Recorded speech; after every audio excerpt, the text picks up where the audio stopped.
Hi friends, எல்லோருக்கும் வணக்கம். எல்லோரும் எப்படி இருக்கீங்க? நல்லா இருக்கீங்களா? இன்றைக்கி அந்த கதையோட அடுத்த பகுதி தான் பார்க்க போகிறோம். அதுக்கு முன்னாடி நீங்கள் செய்ய வேண்டிய விஷயம் என்ன அப்படின்னு கேட்டிங்கன்னா, மறக்காமல் நம்ம இந்த சேனலை சப்ஸ்கிரைப் பண்ணுங்கள். கீழே இருக்க பெல் பட்டனையும் கிளிக் பண்ணுங்கள். அப்போ தான் நான் போடக்கூடிய வீடியோக்கள் எல்லாமே உடனுக்குடனே நோட்டிஃபிகேஷன் வரும். ஸோ மறக்காமல் சேனலை சப்ஸ்கிரைப் பண்ணிவிட்டு வீடியோ பாருங்கள் ஃப்ரெண்ட்ஸ். வாங்க நம்ம கதைக்குள்ளே போகலாம். நான் அடுத்த ஒரு விஷயத்துக்கு என்றைக்குமே நம்மளை தயார்படுத்திக்கணும் அப்படிங்கிறது மாதிரி நான் ஒரு சில விஷயங்களை சொன்னேன். அதுக்கு என்ன காரணம் அப்படின்னு பார்த்தீங்கன்னா, நம்ம ஒரு விஷயம் செய்யணும் அப்படிங்கிறதுக்கு எதுவுமே நிரந்தரமான ஒரு விஷயத்த நம்ம வாழ்க்கையில் செய்யக்கூடாதுன்னு அப்படின்னு கிடையாது. அந்த நேரத்தில் நம்மளால் முடியுதோ முடியலையோ அதை நம்மளுக்கு எந்த அளவுக்கு நம்மளால் செய்ய முடியுது அப்படிங்கிறத நம்ம கொஞ்சம் கொண்டுட்டு போனோம்னா தான் நம்ம வாழ்க்கையில் அடுத்தடுத்த நிகழ்வை நம்ம சந்திக்க முடியும். அதுக்காக நான் யாரையும் இவங்க நம்மளுக்கு செய்யலை, அவங்க நம்மளுக்கு செய்யலைன்னா நம்ம குறை சொல்ல முடியாது. ஏன்னா ஒவ்வொருத்தரும் ஒவ்வொரு மாதிரி.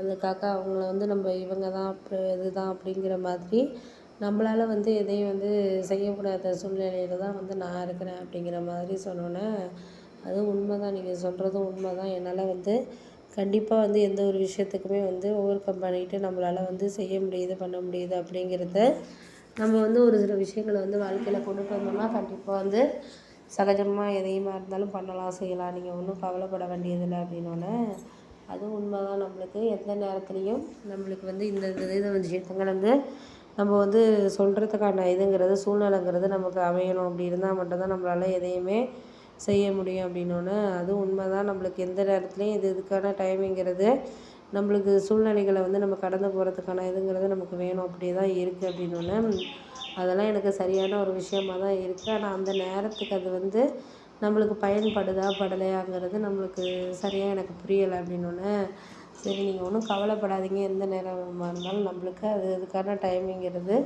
நம்மளுக்கு புரியுற விஷயத்த நம்ம கொஞ்சம் இது பண்ணுவோம் அப்படின்னு சொல்லிவிட்டு நான் ஊருக்கு கிளம்பிட்டேன். ஊருக்கு கிளம்புனோன்னே தான் எனக்கு புரிஞ்சிச்சு, நம்ம ஊருக்கு கிளம்புறோம், பண்ணுறோம், செய்கிறோங்கிறத நம்ம ஏன் இவங்கக்கிட்ட நம்ம அது இதுன்னு சொல்லிட்டு நம்மளால் இது பண்ண முடியலை. நம்ம முடிஞ்ச அளவுக்கு நம்மளால் இது பண்ணுவோம், செய்வோம் அப்படின்ட்டு நம்ம முடிஞ்ச அளவுக்கு ஏன் நமக்கு நம்மளை பார்த்துக்கிறதுக்கான இதுங்கிறது இல்லையே அப்படிங்கிற மாதிரி எனக்கு தோண ஆரம்பிச்சிச்சு. அப்போ தான் எனக்கு ஒரு விஷயமும் புரிய ஆரம்பிச்சிச்சு. நம்ம அந்த நேரத்துக்கு அது சரி, இது சரின்னு சொல்லிட்டு நம்மளை நம்ம இது பண்ணாமல் புரிஞ்ச அளவுக்கு நம்மளால் செய்யணும் அப்படிங்கிறத என்னால் பார்க்க முடிஞ்சிச்சு அப்படிங்கலாம். ஆனால் அந்த நேரத்துக்கு அது கரெக்டாக இருக்குமா இருக்காதா அப்படிங்கிறது எனக்கு புரியலை. ஆனால் முடிஞ்சது நம்மளால் செய்ய முடியாத அளவுக்கு நம்ம ஒரு விஷயத்த எடுத்துக்கிட்டு போகணும் அப்படிங்கிறது தான் எனக்கு ஒரு தோணுன விஷயங்கிறதுனால, முடிஞ்ச வரைக்கும் நம்மளால் இதையும் அதையும் போட்டு நம்ம குழப்பிக்கிட்டு தேவையில்லாமல் இது பண்ணாமல் அடுத்தடுத்தது நம்மளுக்கு என்ன வேணும், என்ன செய்யணும், அதை நம்ம ஓவர் கம் பண்ணி கொண்டுட்டு போனோம்னாலே வாழ்க்கைங்கிறது நம்மளுக்கு ரொம்ப ஹாப்பியான ஒரு விஷயமாக தான் மாறும் அப்படிங்கிறது தான் என்னோட ஒரு விஷயமா இருந்துச்சு. அதுக்கப்புறம் எந்த இதுக்காக இருந்தாலும் நம்ம அதையும் இதையும் போட்டு நம்ம சரியாக யோசிக்காமல் பார்த்துக்கலாம் அப்படிங்கிற மாதிரி நான் இருந்தேன். ஆனால் அந்த நேரத்துக்கு அது நமக்கு பயன்படணும், பயன்படக்கூடாது அப்படிங்கிறது இல்லை. ஆனால் முடிஞ்ச அளவுக்கு நம்மளால் எந்த விஷயத்தையும் நம்மளால் செய்ய முடியலை அப்படிங்கிறது தான் எனக்கு ஒரு விஷயமா இருந்தது. ஆனால் அவர் அதை புரிஞ்சிக்கவே இல்லை. என் ஹஸ்பண்ட் கொஞ்சம் கூட புரிஞ்சுக்கல. நான் அதை நினச்சி கவலைப்படலை. அவர் புரிஞ்சுக்கிட்டா என்ன, புரிஞ்சுக்கலன்னா என்ன, அதெல்லாம் அவர் என்ன மாற்ற முடியாதுங்கிற மாதிரி ஆயிட்டு அப்படிங்கிற மாதிரி நானாகவே எனக்குள்ளேயே ஒரு சில விஷயங்களை சமாளிச்சுக்கிட்டு வாழ்க்கையை நான் கொண்டுட்டு போனேன் அப்படிங்கிறது தான் ஒரு உண்மையான ஒரு விஷயமா இருந்தது அப்படின்னு சொல்லலாம்.